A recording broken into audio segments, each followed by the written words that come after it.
Hello one and all, this is Pitejo from Will of the Ages, and in this video I'm going to tell you about Game 2 of the finals for our Essence Meta Triangular League. It was played between PTG Lucky Sixes from Team England with Highborn Elves versus Lich King from Team Germany with the Vampire Covenant. So you have seen already the rules for the two patrols. You can pause the video and have a look if you want a refresher. This is the map that we're going to be playing with. It's 6 terrain pieces. Lich King won the deployment role, so he chose to be on the right side in color teal, and he deployed as so with the cavalry in the south, the zombies with the vampire courtier in the center, and then the ghouls in the relative north here to the west, to the left of the picture. To which Lucky Sixes replied with his elves. You can see the mage outside the unit at the very south, then the archers, then the flame wardens, and then the lancers behind the hindering terrain, behind the forest. So we begin with turn 1 for the Vampire Covenant, and you can see that the units move forward. The cavalry angles behind the impassable terrain, and the ghouls advance a bit more than the zombies. 7 magic dice for the magic flux in this first turn, but there's nothing that Lich King can cast because the resurrection spell is not going to be effective because it's turn 1, and the other spell, Hasten the Hour, damage, magic missile, it's only 18 inches range, and he hasn't marched fast enough. So that's how turn 1 ends for the Vampire Covenant.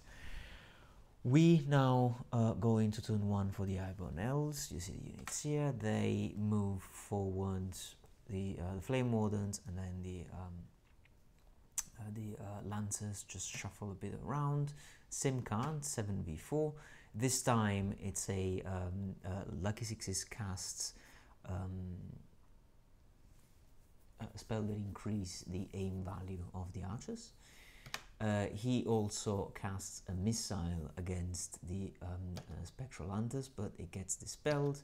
And then with 2 dice, even if he only had 1 available left, he casts Perception of Strength to buff the Flame Wardens, but that doesn't get through. This means that we can go into the shooting phase, and in the shooting phase, the archers with the spell Altered Sight shoot at the cavalry, the Spectral Hunters, and they kill 3 out of 5, so that's quite scary. Those archers are scarier than the Spectral Hunters. Turn 2 for the Vampire Covenant. This is the beginning of the turn, and then there are no charges.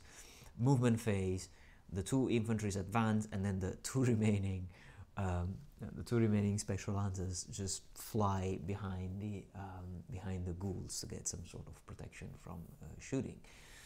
Because you remember that in Essence of War, if a unit of cavalry has a unit of infantry in front of it, the shooters still cannot see them.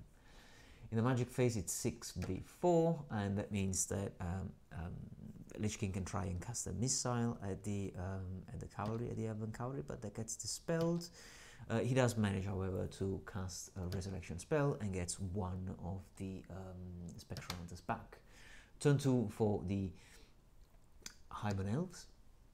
This is the situation before charges. There is 1 charge being declared. The cavalry, the lancers, decide to charge into the 15 ghouls. The charge is successful, so the cavalry does make it in, but they lose 1 on the way because it fails a dangerous terrain test, so it's 4 knights instead of 5.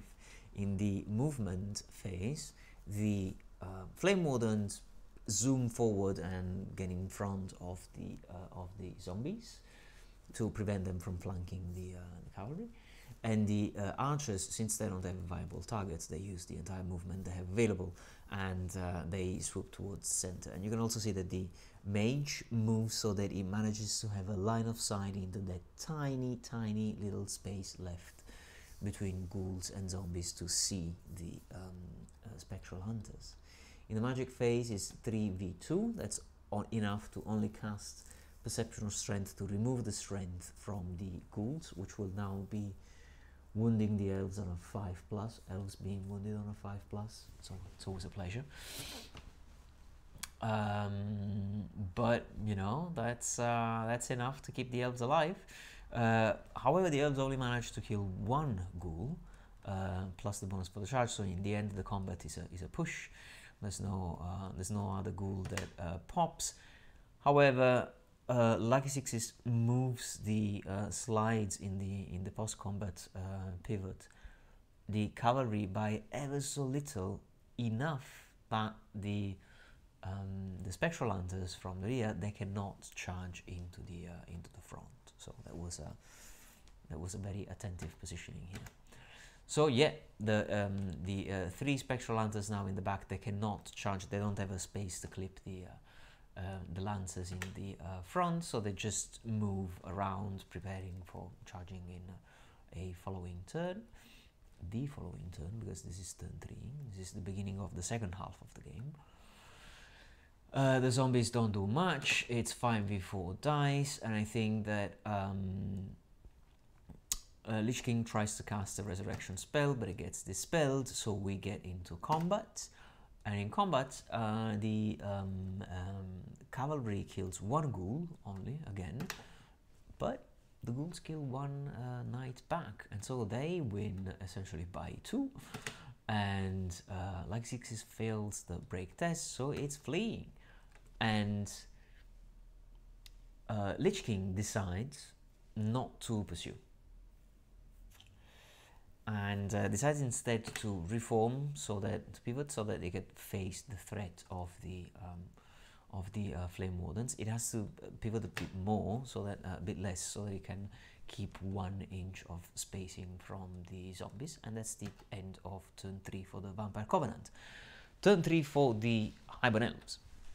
So here we have the situation at the beginning of the turn. It's just moving sideways to the left with the 2 infantries, and then the cavalry rallies again. So it's looking at, again into the right side of the battlefield.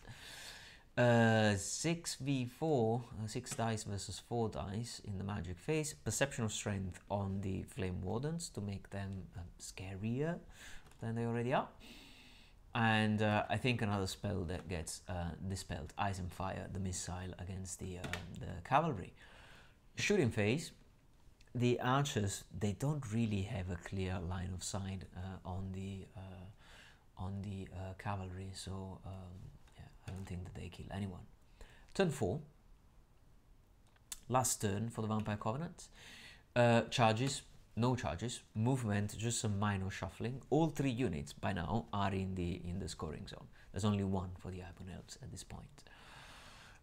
So yeah, nothing else happens with movement. Magic, there's only 3v2, so Lich King puts everything into a resurrection spell and manages to get one Spectral Hunter back. So apart from 1 dead Spectral Hunter, the Vampire Covenant has again the entire army up. Only 1 dead Spectral Hunter. Last turn for the Highborn Elves. Charges, no charges. Movement, everybody rushes in. The cavalry and the archers manage to get in without marching, so no dangerous terrains for the cavalry, and the archers can still shoot. And also, I think that the mage moves a bit upwards, so they can have line of sight onto the cavalry. And yeah, magic phase indeed. Ice and Fire, missile, because that's the situation really. If you look at the situation how it is now, there's no panicking anybody. It's only a matter of trying and shooting down, killing that 1 unit of Spectral Hunters. So all dice go into the missile, Ice and Fire. It doesn't get dispelled, and it kills 3 out of the 4 Spectral Hunters. So that was a very powerful one. And then it's shooting phase, and the archers open fire against that 1 lone remaining Spectral Hunter. And with the last roll and the last phase of the last turn, the last Spectral Hunter dies. And in the end, one hour exactly, the last 2 seconds worth, I took them to take the screenshot. The game ended precisely after 1 hour with this situation here. You have archers, lancers and flame wardens for the Highborn Elves in the zone, and then all 20 zombies and 15 ghouls for the Vampire Covenant in there. That one last final Spectre Hunter means that there's only 2 units for the Vampire Covenant in here. So to recap, it's a 3v2 in favor of the Highborn Elves. Now, if you remember, everybody starts with 9 points, but in the previous game, in game number 1 of the finals, Sorin Ancient and Vampire Covenant had played the game. It was a draw, but they had a penalty because of slow play. So you see them in grey because they already played that game. White is for the Highborns who are playing their first game. And Vampire and Sorin already have -1. Now the Vampire get another -1 and the Elves get a +1, and they also become grey because now they have played their first game. Which means that next game is going to be Highborn Elves versus Sorin Ancient. There's an advantage of 2 points for the Highborn Elves, but that means that if the Sorin Ancient win 1-0, then they take 1 point, they take 1 away from the Highborn, and they end in a draw, but they won the direct match. So as long as the Sorin Ancient win the next match, they will be winning the tournament. But any other result, a victory for the Highborn Elves or a draw, is going to result in the Highborns winning the tournament instead. And that is all for today. I will see you soon for the battle report of the final game in the Essence Maritime Triangular League. Bye everybody.